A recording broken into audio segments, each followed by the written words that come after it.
This video is kindly sponsored by Asva, a modern streetwear brand inspired by 90s vintage clothing and nostalgia. More on them later. What's up guys, Buck Rogers back with another review. Today we're reviewing the Neca Toys Ultimate Ghostface Return figure. I've been in the search for this figure for quite a while now. I couldn't find him in any of my Walmarts because my Walmarts removed their collector section, which is unfortunate. Which means I had to go to my second choice and was ordering it online, which meant I paid double the price for it. So yeah, rip to my wallet. Here's a closer look at the box, all of the amazing artwork on it.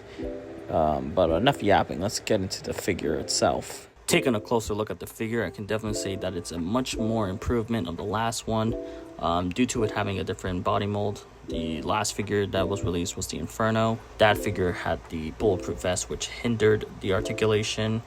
This figure uses the jigsaw body, which gave it more proportions to move around. But we'll look into the articulation later. Let's talk about the accessories, which was kind of the pushover for me to get this figure. So yeah. And here's a closer look at the accessories. You come with different pairs of hands, including the ones on the figure. Here's a closer look at the hands. This is the what's up or the phone call hands. The other hands are for the axe, I believe, or the saw. And then the gripping hands for the knives. And then there's the swoosh hand on the figure. Closer look at the axe. Looks pretty clean. I really wish it would added like a little blood effect or dirty up the brown on the axe, but you know, it's okay. It's still good. Next is the saw. Just a plain old saw, really, and then the knives. Yeah. What I realized on the knives, both of them came bloodied. Originally, I'm supposed to have a clean knife, but the seller that sent me this gave me 2 bloody knives, which I'm okay with actually, because I have more regular chrome knives that I can use. And I'm actually happy that I got 2 because these are the ones from Scream 6, the ones in the case where Billy Loomis's cloak is. So yeah, this next thing means something to me. The voice changer from Scream 3 that was held by my GOAT, Roman Bridger, director. And brother. I can finally put him on my custom Roman figure. Yes, I made a custom Roman figure from Scream 3. He's finally complete. He has his voice changer, and now I can stand him proudly on my shelf. So W, Neca, for doing this. W. But with that being said, let's get on to the faceplates, which I'm sure all of you want to see. So yeah.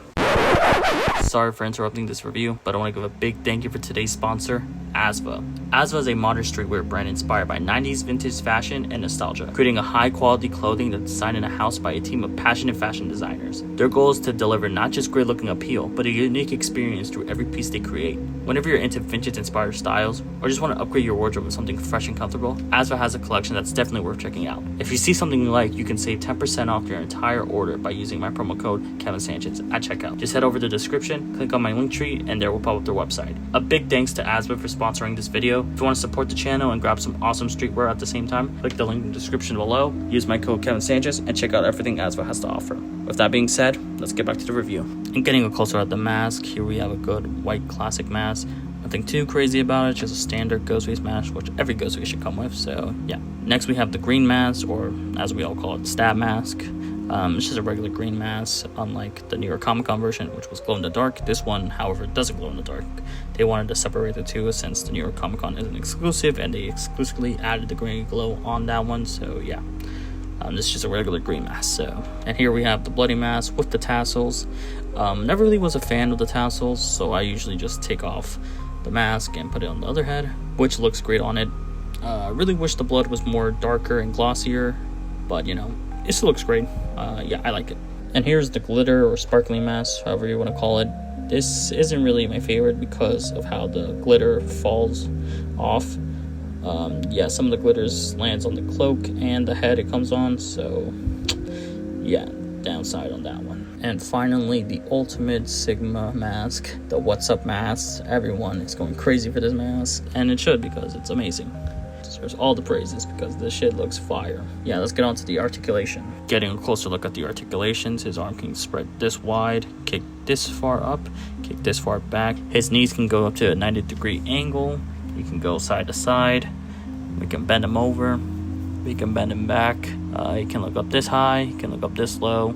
His neck can move around, which is pretty good. His hood has a wire in it, so we can change it as much as you want. And yeah, let's get into some comparisons with the previous Ghostface figures. And here are all the 4 Ghostface figures next to each other.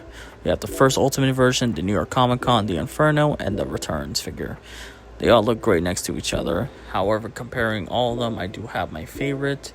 The one that's probably in the bottom is the first Ultimate figure, probably because it's an old figure and very outdated. The third's probably the Inferno.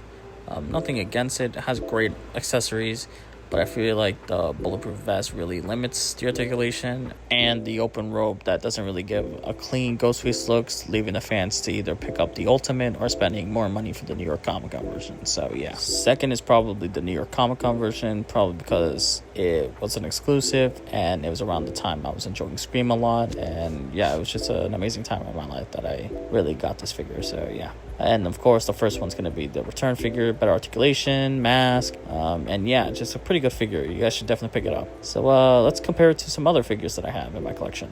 And here he is compared to other horror figures that I have. We got Mikael, we got Big P, we got Rubik's Cube, and we got Chuck E. Cheese. And here he is compared to my Kit Bash Ghostface figure I made. Both look pretty good next to each other. They both have similar builds because they're using the Jigsaw body. But yeah, so is this the best Ghostface figure out there in the market? I say yes. If you guys don't want to spend more money on the Mezco or get the previous Ghostface, this is definitely the one you should get. Better articulation, better cloak, better mask, better accessories. You should definitely get this one. And yeah, this is the end of this review. Hope you guys enjoyed. Don't forget to like and subscribe. Big thanks for Aswa for sponsoring this video. And I'll see you guys in the next one. Peace. Actually, before I go, I actually made a little stop motion for you guys. So enjoy.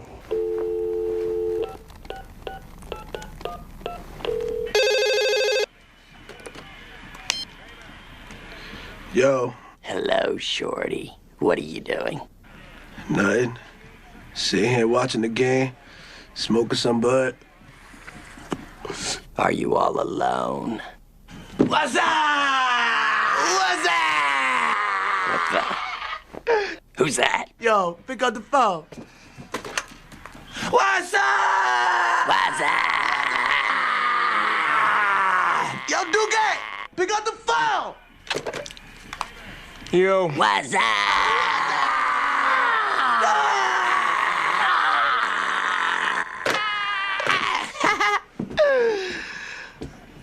What you doing, son? Nothing. Just chilling. Killing. True.